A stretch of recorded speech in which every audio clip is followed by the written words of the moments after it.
Ubusin mo yan, ha?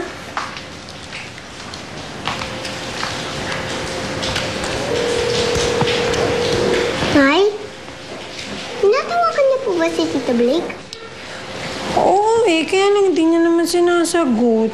Baka busy sa negosyo. Blake pala pangalan. Ano daw negosyo? Buy and sell daw po, Tatay Simeon. Huwag kang mag-alala sa inyo. Papaganda ako, papakita ko sa kanya na magiging mabuti akong asawa para mahalin niya ako. Pagka ganun, wala ka ng responsibilidad sa amin. Sandra na lang po problemahin mo, di ba? Sige, iwan muna kami.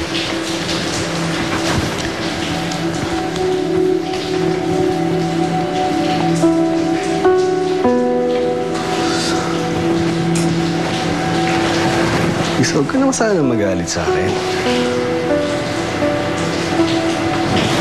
Sinubukan naman kitang mahalin eh.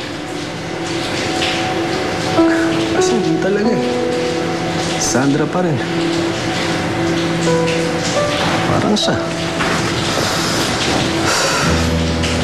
Jacob lang kaya niyang mahalin. Pareho lang naman tayo, Simeon eh.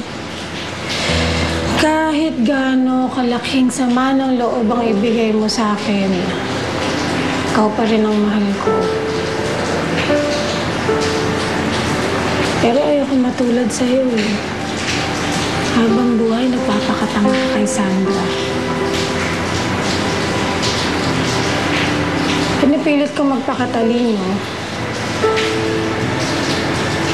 Maghintay ka lang. Lapit mo.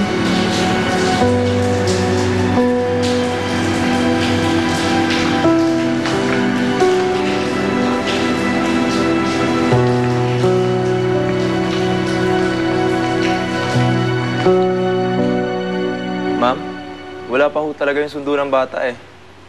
Sige, salamat. Sige po, ma'am.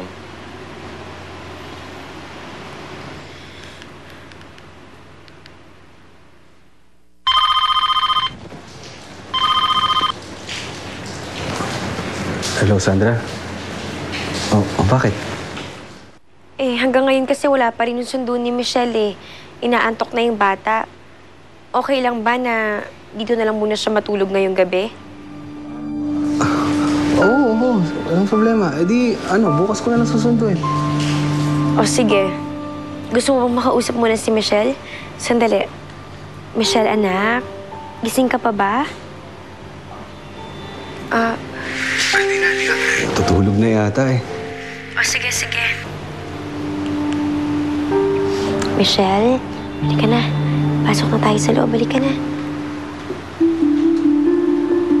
Dito ka na muna matutulog, ha? Ba't yung nakapatawag ng tawag? Bibiling ko nga yung pasalubong. Ha? Antay mo na lang ako dyan. Huwag kayong masyadong makulit. Ha?